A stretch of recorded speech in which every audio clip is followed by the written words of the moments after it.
बिस्मिल्लाहिर्रहमानिर्रहीम। कैसे हैं भैया आप लोग? रटना नहीं है, समझना है। Syntax book board first year chemistry new book chapter number 3 का पार्ट 12 करने जा रहे हैं हम।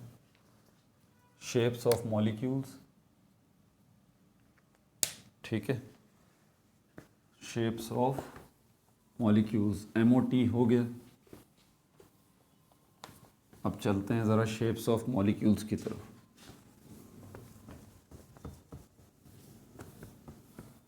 कॉपी पेंसिल ले लीजिए, लेक्चर को नोट करना है और मुस्कुराते रहना है, ठीक है भाई।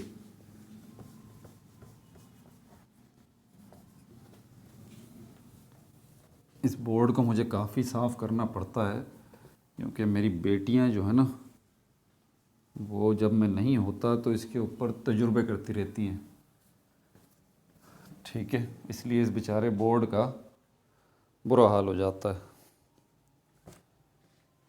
ठीक है भाई। अच्छा, अब चलते हैं। ये हमारे पास ये रही आपकी बुक और पेज नंबर 57 से shape of the molecules, shape of the molecules part 1।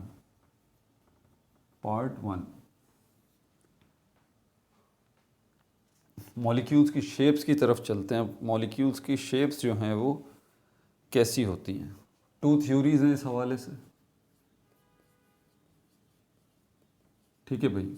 बारी बारी उनको देखेंगे हम।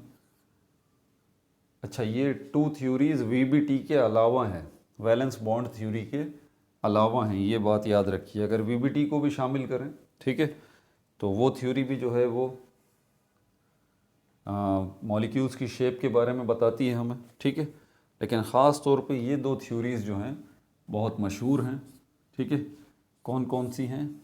एक है हमारे पास VE valence bond, valence shell electron pair repulsion theory. एक ये है जो कि अभी हम देखने जा रहे हैं, valence shell electron pair repulsion theory, VSEPR। और दूसरी है हाइब्रिडाइजेशन,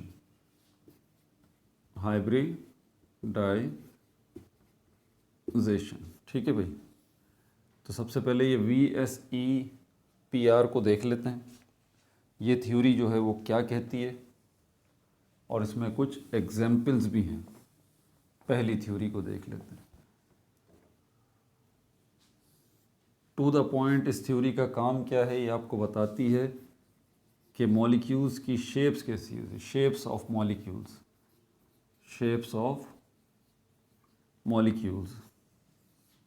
ठीक है। ये बात तो हो गई। अब शेप्स ऑफ मॉलिक्यूल्स किस बुनियाद पर, on which basis,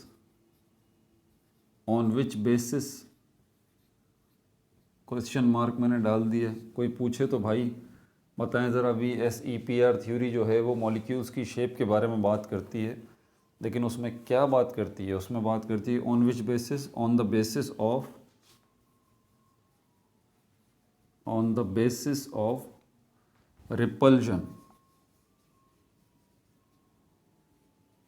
repulsion between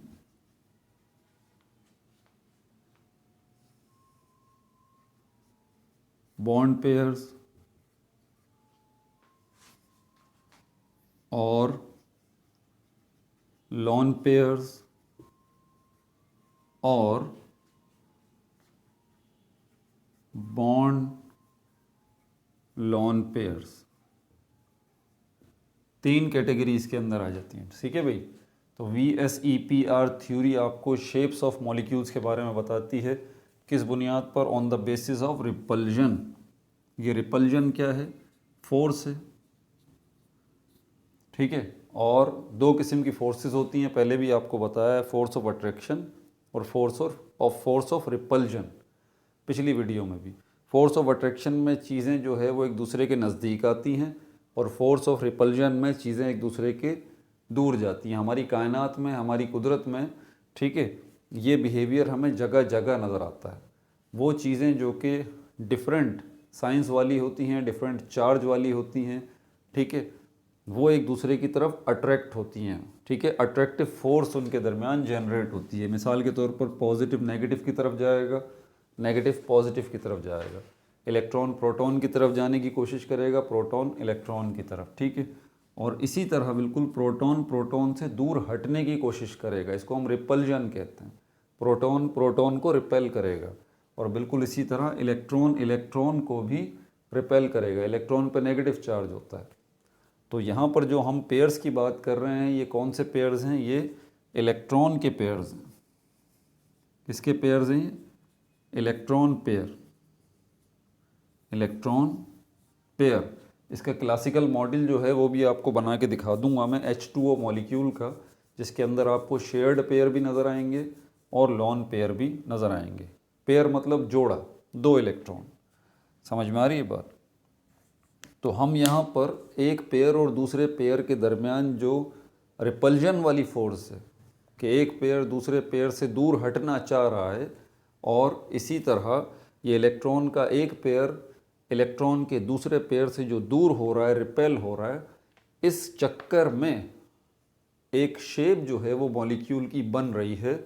और ये थ्योरी आपको यही बताती है कि किस तरह इलेक्ट्रॉन के पेयर्स, चाहे वो बॉन्ड पेयर हों या वो लॉन पेयर हों या वो बॉन्ड और लॉन पेयर हों, इनके दरमियान जो रिपल्जन है, और रिपल्जन की वजह से ये जो दूर हट रहे हैं एक दूसरे से इलेक्ट्रॉन के पेयर्स, और उससे जो शेप जनरेट हो रही है मॉलिक्यूल की, उसके बारे में ये थ्योरी आपको बताती है। ठीक है भाई, टू द पॉइंट, आपको क्रिस्टल क्लियर मैंने बात बता दी है। ठीक है, on which basis? On the basis of repulsion between, अब मैंने 3 कैटेगरी बनाई है, बॉन्ड पेयर और बॉन्ड पेयर के दरमियान रिपल्जन, ठीक है, लॉन पेयर और लॉन पेयर के दरमियान रिपल्जन, और बॉन्ड पेयर और लॉन पेयर के दरमियान रिपल्जन। 3 कैटेगरी बना दी है मैंने, एक, ये 2 और ये तीसरी। इसकी मैं आपको मिसाल देके अभी समझा देता हूँ। यहाँ पर हम चलते हैं, H2O वाटर का मॉलिक्यूल है, वो बना कैसे है? हाइड्रोजन और ऑक्सीजन के एटम्स से मिलके, ठीक है भाई, और इसमें 2 हाइड्रोजन के एटम हैं और एक ऑक्सीजन का एटम है। हाइड्रोजन आपको पता है, H2O जिसको हम कहते हैं H2O, ठीक है। अब एक हाइड्रोजन जो है उसके पास, आपको पता है उसके पास इलेक्ट्रॉन कितने हैं? एक ही है। इसकी शेप मैं बना देता हूँ, ये रही इसकी शेप। पहले शेल के अंदर ही एक इलेक्ट्रॉन है, क्लासिकल मॉडल है, ठीक है। और दूसरा जो हाइड्रोजन का एटम होगा उसके पास भी यही पोजीशन है कि एक इलेक्ट्रॉन है। उसकी पोजीशन ड्राइंग में बनाएं तो ये बनती है। ऑक्सीजन को अगर देखें तो ऑक्सीजन के पास 8 इलेक्ट्रॉन हैं। पहले शेल में ऑक्सीजन 2 इलेक्ट्रॉन रखेगा, और दूसरे शेल में कितने इलेक्ट्रॉन बच गए? ऑक्सीजन के पास 6 बच गए। तो उन 6 में से पहले top, bottom, right, left electron रखेगा, ठीक है, और उसके बाद फिर जो है वो टॉप और बॉटम इस तरह से इलेक्ट्रॉन आएंगे। तो टोटल इलेक्ट्रॉन ऑक्सीजन के पास 8 इस तरह से आ गए, ठीक है। अब यहाँ पर एक बात ज़रा समझिएगा कि पहले शेल में आपको पता है ज़्यादा से ज़्यादा 2 ही इलेक्ट्रॉन आ सकते हैं, इससे ज़्यादा नहीं। और हर एटम दूसरे एटम के पास इसीलिए जाता है कि वो अपना वैलेंस शेल या लास्ट शेल जो है वो कंप्लीट कर ले। हाइड्रोजन जो है, क्योंकि उसका पहला शेल ही उसका लास्ट शेल है, उसका पहला शेल ही उसका वैलेंस शेल है, तो वो ये हाइड्रोजन का एटम कंप्लीट करने के लिए इसको 1 इलेक्ट्रॉन की ज़रूरत है, ठीक है। इसी तरह बिल्कुल ये हाइड्रोजन का एटम है, इसको भी अपना पहला शेल ही इसका लास्ट शेल है, इसको कंप्लीट करने के लिए इसको 1 इलेक्ट्रॉन की ज़रूरत है। ऑक्सीजन को अगर हम देखते हैं तो ऑक्सीजन का दूसरा शेल जो है इसका लास्ट शेल है, और आपको पता है सिर्फ पहले शेल में 2 इलेक्ट्रॉन की नीड होती है। पहले शेल के बाद दूसरा, तीसरा, जितने भी शेल आते हैं सब में 8-8 की तरतीब होती है। ये क्लासिकल मॉडल कहता है, तो वही मैं आपको अभी समझा रहा हूँ ताकि इससे आपको क्लियर हो जाए। तो दूसरे शेल में ऑक्सीजन को कितने इलेक्ट्रॉन चाहिए? 8 इलेक्ट्रॉन चाहिए। ये ऑक्टेट रूल कहता है। लेकिन दूसरे शेल में ऑक्सीजन के पास कितने इलेक्ट्रॉन हैं? 6 इलेक्ट्रॉन, 2 ये रहे, 2 ये रहे, एक ये रहा, एक ये रहा। अब यहाँ पर पोजीशन क्या है, पहले इसको ज़रा समझ लें। ये जो इलेक्ट्रॉन है हाइड्रोजन के पास, ये अनपेयर्ड है, अनपेयर्ड इलेक्ट्रॉन। इसी तरह इस हाइड्रोजन के पास ये जो एक इलेक्ट्रॉन है, ये भी अनपेयर्ड इलेक्ट्रॉन है। ऑक्सीजन के पास अगर इसके वैलेंस शेल दूसरे शेल में देखें तो दो इलेक्ट्रॉन अनपेयर्ड हैं, यानी कि अकेले हैं, सिंगल हैं, और दो जो हैं, 2 पेयर हैं, ठीक है। और यहाँ पर 2 पेयर्ड इलेक्ट्रॉन। याद रहे 2 पेयर्ड इलेक्ट्रॉन का मतलब टोटल 4 इलेक्ट्रॉन, 2 पेयर की बात कर रहा हूँ। 2 पेयर्स ऑफ इलेक्ट्रॉन, आप इसको इस तरह भी कर सकते हैं, 2 पेयर्स ऑफ इलेक्ट्रॉन, इलेक्ट्रॉन के 2 पेयर, एक पेयर ये रहा, एक पेयर ये रहा, ठीक है। ये जो पेयर है और ये जो पेयर है, ये दोनों पेयर्स जो हैं क्या कहलाएंगे? इनको हम कहेंगे लॉन पेयर। क्या कहलाएंगे? लॉन पेयर, ठीक है भाई।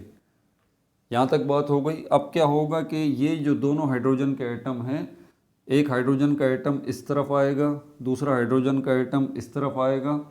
ये हाइड्रोजन का एटम ऑक्सीजन के इस इलेक्ट्रॉन को शेयर करेगा और ये हाइड्रोजन का एटम ऑक्सीजन के इस इलेक्ट्रॉन को शेयर करेगा, और बिल्कुल उसी वक्त ऑक्सीजन भी इन दोनों हाइड्रोजन के एटम्स के ये जो 2 इलेक्ट्रॉन हैं उनको शेयर करेंगे, मतलब यूज़ करेंगे।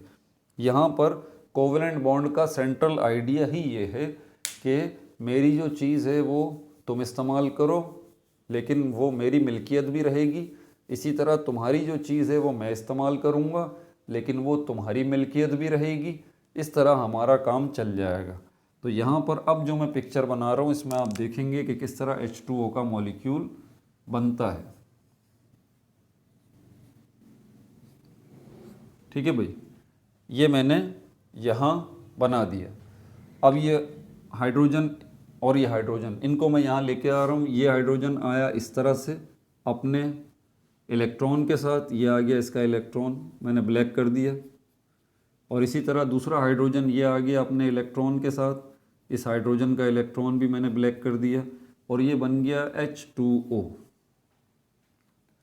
अब ये जो पेयर बना है ना, इसको हम कहेंगे शेयर्ड पेयर। क्या कहेंगे? Shared pair. तो एक शेयर्ड पेयर ऑफ इलेक्ट्रॉन ये रहा, एक शेयर्ड पेयर ऑफ इलेक्ट्रॉन ये रहा। ये जो 2 पेयर हैं ये कौन से हैं? लॉन पेयर हैं। तो हम कह सकते हैं कि H2O के पास जो है वो दो पेयर जो हैं वो लॉन पेयर हैं, 2 पेयर लॉन हैं, और 2 पेयर जो हैं इलेक्ट्रॉन के वो शेयर्ड हैं। समझ में आ गई बात आपको? अब हमने जो V valence shell electron pair, ये जो हमारे पास है वैलेंस शेल VSEPR थ्योरी जो है, ठीक है, ये यही तो बताती है कि जब मॉलिक्यूल के अंदर जो ये शेयर्ड पेयर हैं और जो लॉन पेयर हैं, इनके दरमियान जो रिपल्जन है, इनके दरमियान जो वो फोर्स है जो इन शेयर्ड पेयर और लॉन पेयर को एक दूसरे से दूर कर रही है, उससे इस मॉलिक्यूल की एक शेप जो है वो डिज़ाइन हो रही है, ठीक है। इन शेयर्ड पेयर्स की कोशिश ये है, क्योंकि नेगेटिव चार्ज है ना सबके ऊपर, याद है ना मैंने कहा था नेगेटिव और नेगेटिव एक दूसरे से दूर भागेंगे, एक दूसरे से दूर भागेंगे। तो यहाँ पर ये जो लॉन पेयर हैं 2 और ये जो शेयर्ड पेयर हैं 2, ये चारों के चारों पेयर एक दूसरे से दूर भागना चाहेंगे। रिपल्जन क्योंकि एक फोर्स का नाम है, रिपल्जन क्या है? ये बेसिकली एक फोर्स है, ठीक है। और ये फोर्स क्या कर रही है? दूर हटा रही है, दूर हटा रही है। ये फोर्स इन चारों के चारों शेयर्ड पेयर, ये चारों के चारों जो पेयर हैं, इन चारों पेयर्स के दरमियान ये फोर्स ऑफ रिपल्जन मौजूद है। ये रिपल्जन मौजूद है या फोर्स ऑफ रिपल्जन मौजूद है। अब यहाँ पर आपने इस चीज़ को नोट करना है और अपने पास लिख लेना है कि अगर अब मैं यहाँ पे देखूँ कि ये किसके दरमियान ज़्यादा रिपल्जन होगी, किसके दरमियान कम रिपल्जन होगी, ये मैं अभी आपको बता देता हूँ। यहाँ लिख लेता हूँ, इस पे MCQs बनते हैं, नोट्स में डाल लें। क्या मैक्सिमम रिपल्जन जो होगी, मैक्सिमम रिपल्जन जो होगी, सबसे ज़्यादा रिपल्जन किसके अंदर होगी? Between lone pair and lone pair दूसरे नंबर पे जिसको मैं कहूँगा कि लेस रिपल्जन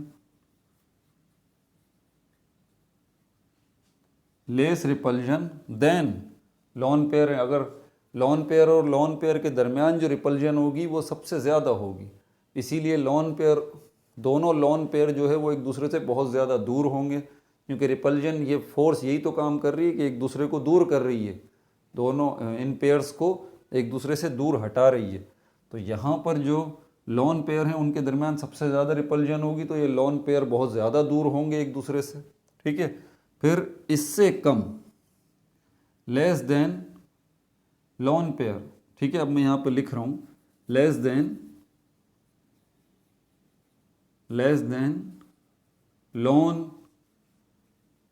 लॉन पेयर। अब लॉन पेयर से कम जो आपको रिपल्जन नज़र आएगी वो किस में नज़र आएगी? बिटवीन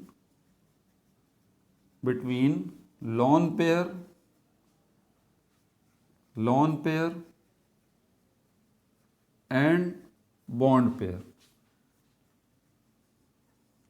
ठीक है भाई।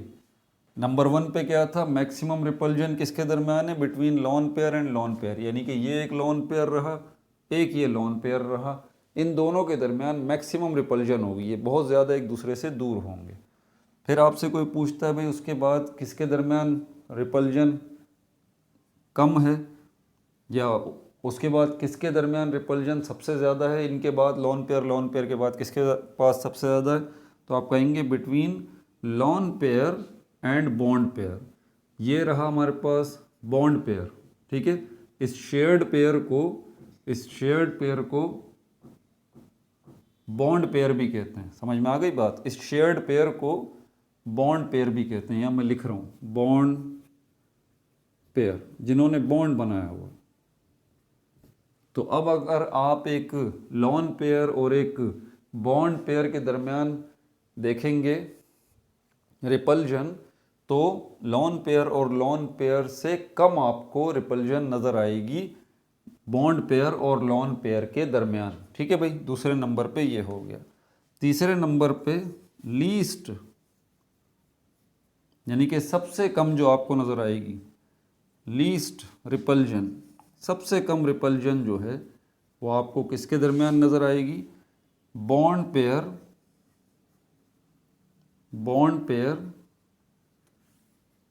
एंड बॉन्ड पेयर, यानी कि शेयर्ड पेयर।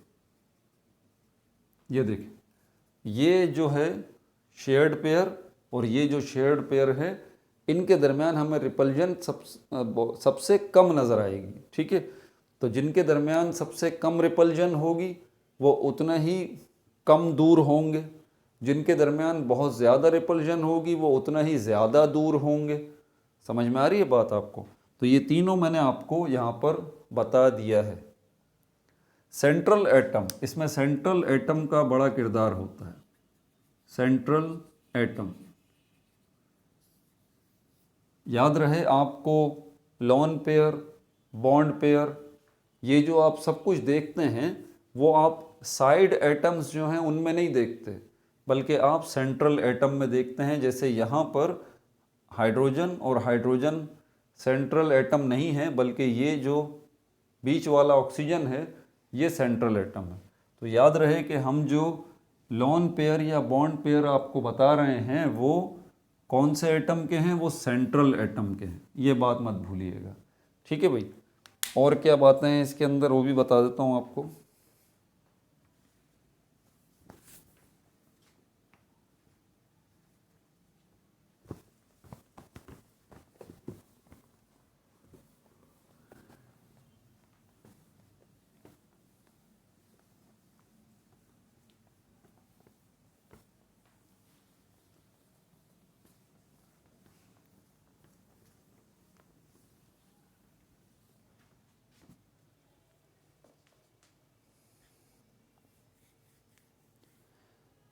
अच्छा, यहाँ पर हमारे पास एक टर्म और इस्तेमाल होती है और वो इस्तेमाल होती है set of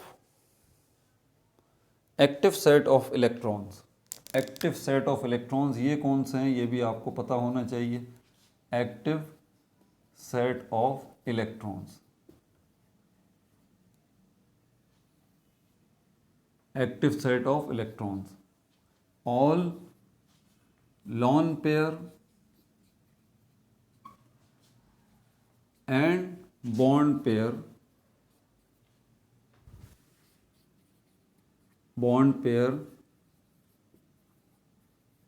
electrons of central atom,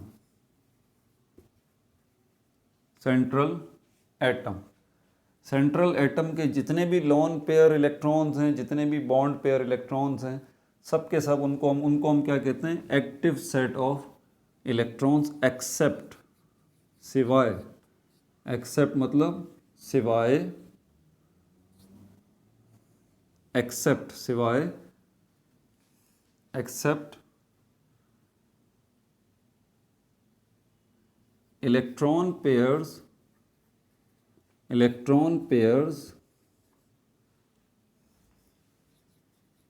which are making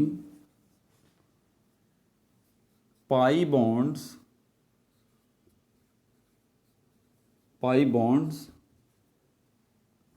in double and triple bond, double and triple bond। तो बॉन्ड जो है ना हमारे पास, बॉन्ड पेयर्स जो हैं उसके अंदर हमारे पास पाई बॉन्ड्स भी आते हैं, याद है ना आपको पाई बॉन्ड्स जो हैं। इसकी मिसाल अगर मैं आपको पाई बॉन्ड की दूं तो हमारे पास जो है वो नाइट्रोजन को अगर देखें, नाइट्रोजन ट्रिपल कोवलेंट बॉन्ड इसके दरमियान बनता है, तो एक जो बॉन्ड है वो सिग्मा बॉन्ड है, ठीक है, और बाकी दो जो हैं वो कौन से हैं, पाई बॉन्ड है। टोटल 3 बॉन्ड बने हुए हैं। तो ये पहला जो बॉन्ड है इसके अंदर भी क्या है, इलेक्ट्रॉन पेयर है,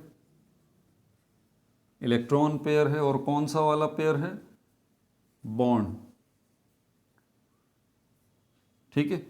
इसी तरह ये जो दूसरा बॉन्ड बना हुआ है ये सिग्मा बॉन्ड है, इसके अंदर भी इलेक्ट्रॉन पेयर है, कौन सा वाला, बॉन्डिंग इलेक्ट्रॉन पेयर या शेयर्ड पेयर ऑफ इलेक्ट्रॉन। और इसी तरह ये तीसरा जो बॉन्ड है दोनों एटम्स के दरमियान ये भी पाई बॉन्ड है, ठीक है। तो ये भी इलेक्ट्रॉन पेयर है और कौन सा है, ये भी बॉन्ड वाला है। तो तीनों ये जो तीनों यहाँ पर जो आपको बॉन्ड नज़र आ रहे हैं इसके अंदर 3 पेयर हैं और तीनों के तीनों बॉन्डिंग पेयर हैं, लेकिन इनमें से हम एक्टिव सेट ऑफ इलेक्ट्रॉन्स जो हैं वो सिर्फ सिग्मा बॉन्ड वाले को ही कंसीडर करते हैं। पाई बॉन्ड वाले जो बॉन्ड पेयर्स हैं, पाई बॉन्ड वाले जो बॉन्ड पेयर्स हैं उनसे एटम की मॉलिक्यूल की ज्योमेट्री पे कोई फ़र्क नहीं पड़ता। ये अपने पास नोट्स में डाल लें, ये भी एमसीक्यूज़ में बात जो है वो आ जाती है। ठीक हो गया, आगे चलते हैं और क्या इन्फॉर्मेशन है इसमें।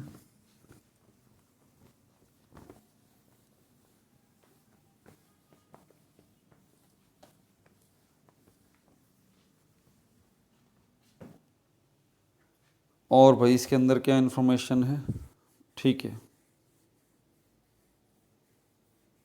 सारी बातें मेरे ख्याल में इसमें मैंने बता दी हैं। और यहाँ पर हाँ ये भी सब कुछ मैंने बता दिया। पॉइंट नंबर 4 भी जो इन्होंने कंपैरिजन दिया हुआ है कि सबसे ज़्यादा रिपल्जन होगी लॉन पेयर और लॉन पेयर के दरमियान, उसके बाद रिपल्जन होगी लॉन पेयर और बॉन्ड पेयर के दरमियान, और सबसे कम रिपल्जन होगी बॉन्ड पेयर और बॉन्ड पेयर के दरमियान। फिर आगे उन्होंने ये बताया है कि पाई बॉन्ड जो है वो कंसीडर नहीं किए जाएंगे, ये भी मैं अभी आपको बता चुका हूँ, ठीक है। और आखिरी बात, shape of molecules depend upon, इसको भी नोट कर लें, एमसीक्यूज में पूछा जा सकता है। Shape of molecule depends